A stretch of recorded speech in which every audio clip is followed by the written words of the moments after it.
let's begin by talking about the Super 2 clash, right?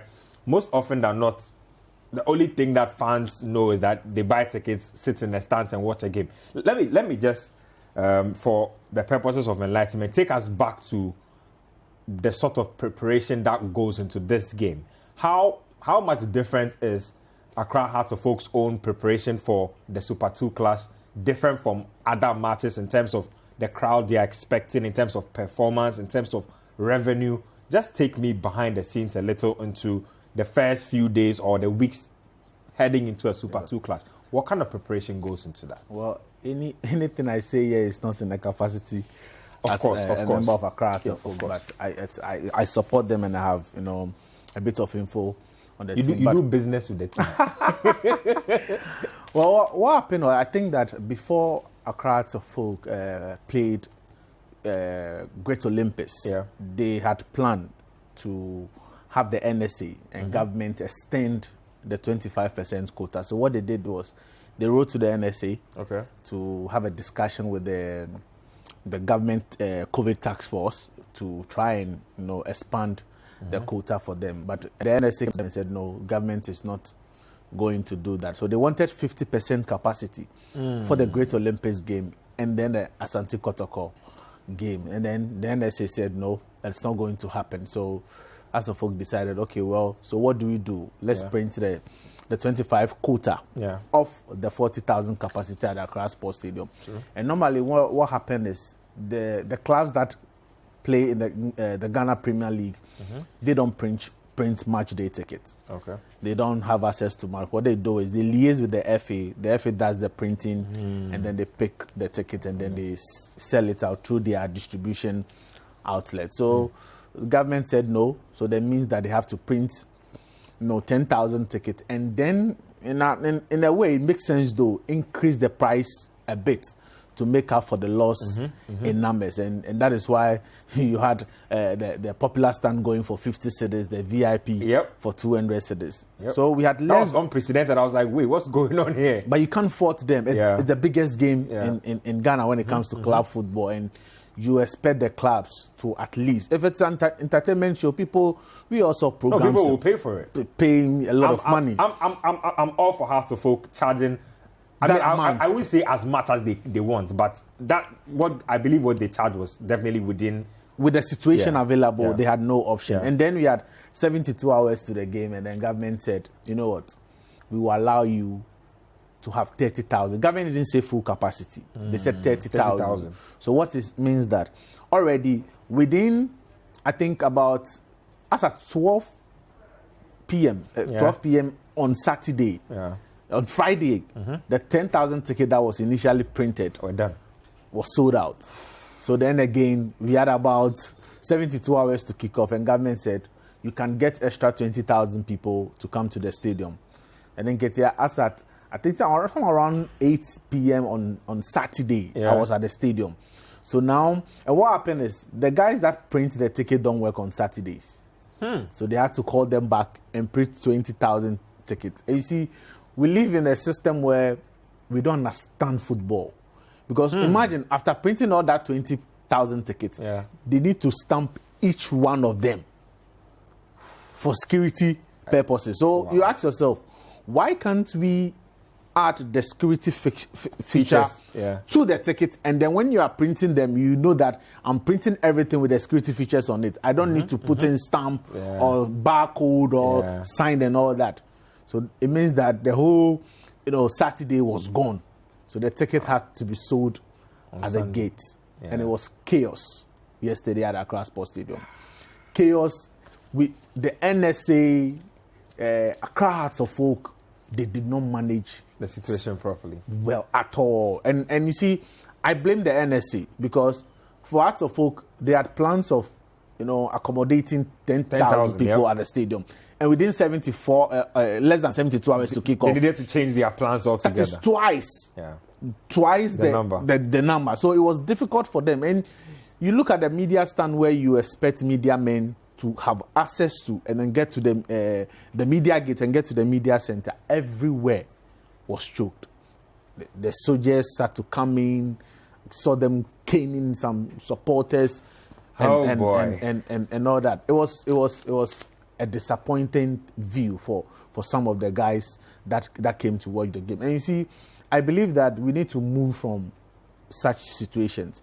If we can buy tickets online for games, at least make sure that we are having an advance, ticketing. Because this happens all the time. All the time. I mean, even when there aren't the restrictions, you find that there's always chaos in getting tickets, especially during Hearts Kotoko, Hearts Olympic type games. And you see, my problem with the NSA, and then I don't really want to blame the FA as much, because the honest truth is, from December last year, we all saw Shatawale and Co performing at the Accra Sports Stadium.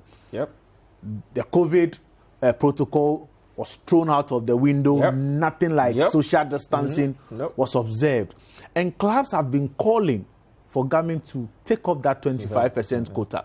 And you see, even in the Ghana Premier League, among the 18 teams, Kotoko and us were at the bad side of that 25% quota. Yeah. Because at the other 16 venues, they have no respect for the 25% quota. When you go into the hinterlands, before Kotoko Karela, yes, those places. You saw Kotoko and Bibiani at the Dance Park. Full capacity. Before us played Kotoko, they went to Tamale, the Ali Muhammad Sports Stadium against RTU. You can't tell me that the crowd there was 25%. And you see, I feel very bad and sad for the clubs, because in all, they are paying 18.5% tax on the gate proceeds. So you are kidding me. So you look at the figures that 18.5, and entertainment pay less VAT, because they've spoken to government and they've explained to government why they feel that there should be some exemptions and taxes when it comes to their industry. So you ask yourself, you look at the times, if even European clubs are suffering because of COVID, how much more you have Premier League clubs that are playing league without a title sponsor for almost about 3 seasons now. The only thing they get is Star Times money. Apart from that, they don't get anything. And you look at how much they are even paying for preparations. You look at how teams will have to travel to Tamale and back. And you look at how much they are getting from games. And then you want to bring in the 18.5. That's literally all proceeds gone for certain teams. Of course. I don't know the figures from yesterday's game. But the last time Hearts of Oak played Kotoko at the full capacity, the gate has made about 400 and something thousand Ghana cedis. At the end of the day, the deduction and all that, they had 100 and something thousand. The rest went to government. Wow. Everything went to government. You see, but this is a time where I feel that government needs to, help the clubs. If you can't financially support them, which for me, I even have my doubts, because there was a point in Ghana, there was a time in Ghana here where $2 million from GMPC was given to the Blasters. And what has they haven't achieved anything since. So why are we saying that we can't have a government entity pumping such amount into our local league? The clubs are really suffering. In as much as you don't want to pump money, at least make sure that you are giving us proper infrastructure. Most of the stadiums that are being used in the league belongs to government. The Golden City Park belongs to the Municipal Assembly, which is government. Why don't you give us a better green turf to play on? You look at Accra Sports Stadium yesterday, and even the washroom. You can't go to the Accra Sports Stadium with your family. Because the washroom... Felix, this is the same stadium that was supposed to have been renovated just recently. You see, we don't have a maintenance culture. And you ask yourself, have we even completed the renovation? I went to Babara Sports Stadium the first time it was reopened after renovation. That was the game against Bichim United. It looked very, very solid. I was very happy with what I saw. But one thing we've lacked is having a proper maintenance culture in this country. And I don't think that we have that. This stadium was built in 2008, the Isipon Stadium for the AFCON, same as the Aliu Mahama in Tamale. But you go there and you look at the condition of the stadium, it's very, very bad. So it's true, I think that for football, we haven't really understand the football culture. And we haven't really see how we can economically benefit from the football or from the sports in general in this country. And it's something that, government really need to, take a look at. Because, see, it is not always about the other sectors. Maybe the statistics might not be available, but I think that football contributes a lot to the GDP of this country. There are players outside who have been sending remittances to their family here. You look at even yesterday. Yesterday, I drank 3 bottles of water. And at the stadium, you know the price of exactly.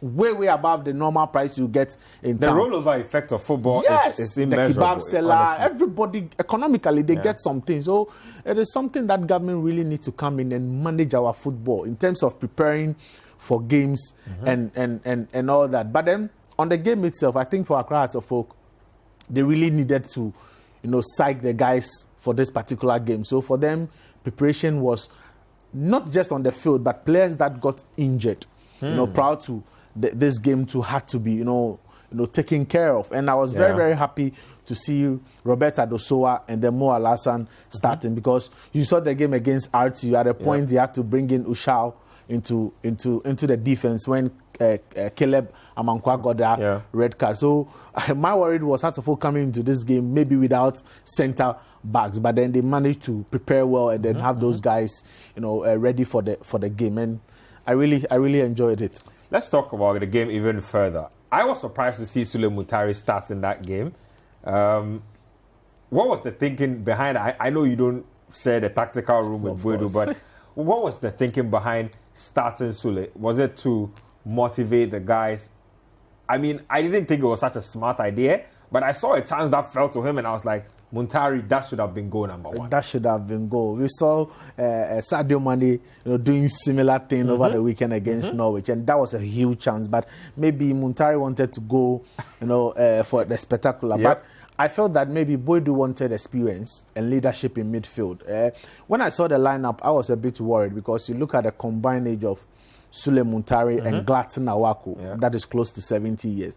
And you have, yes. Yo, that's crazy when you put it that way. You understand? And you look at the Kotoko midfield where you have Mudasiru, you have Sharif Mohammed and Richmond Lamte. You look at this, there is youth and there is energy. So I was wondering how, Sulley Muntari was going to cope with it. But I think that tactically what Boedu did was Sulley just did a simple thing. He wasn't that aggressive. He had, Nuruddin doing all the tackle for him. And all Sulley needed to do was to look out for those passes to, Obinjino. And he did that in a very mature. At his age now, you don't expect Sulley to run around, inject a lot of physical presence in the game. At this point, he's played the football at the highest level. So more of the brains than the physical aspect of his game. And I think for me, in the 52 minutes that he lasted on the pitch in the huge game like this, he played very well. And he could have gotten the only goal of the game. He really could have. I mean, from the Hearts and Folk perspective, what is the mood with this result? Are they satisfied? Because everybody was talking up how Kotoko were going to blow away Hearts and Folk in this game because of their form. Somebody told me before the show that if Hearts and Folk had been in Kotoko's form heading into this encounter, there's no way Kotoko would have left with a draw. Well, you can say that, but and maybe true, because if you look at recent fixtures, the team that has been in form have gone on to win it, especially at Accra Sports Stadium.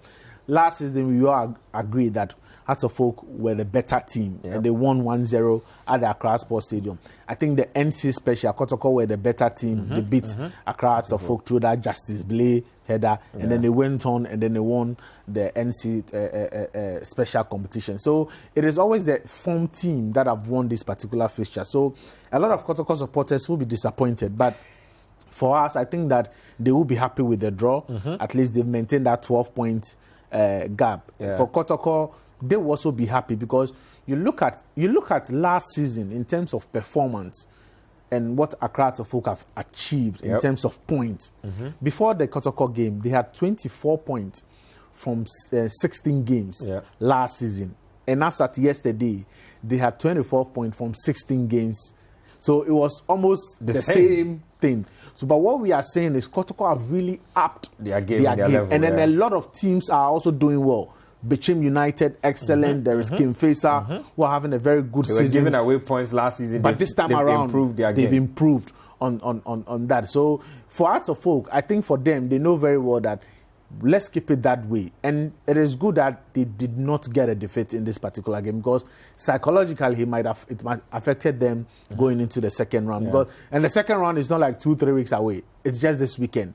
And on Saturday, they play Legon City. So it was important for them to make sure that they get points. And for us, they can look at the fixtures in the second round and say that we can do something. Because out of the 17 games in the second round, they are playing 11 of them in Accra. So only 6 matches away from home. So it will be very, very good for them if they start making Accra a fortress for most of the team, just as Kotoko, has played. But it's a good result for us because at least they've kept the same point. They haven't really given Kotoko an advantage to extend. But trust me, Kotoko will be happy going into the next round with 7-point lead over Bichim. But if I'm a Kotoko fan, I won't even be worried about Hearts of Oak that much. I think worried about the teams that are right up next to Bichim them. United, because they are playing some very good football. Playing some really good football indeed. When you listen to Accra Hearts of Oak head coach Samuel Bodu, he doesn't seem too worried about how far away they are from the top. He seems to believe that this is a marathon indeed. And like Felix Riley said, there are 17 whole matches to play. 51 points. That's a lot of points. And your opponents can drop points. League leaders can drop points.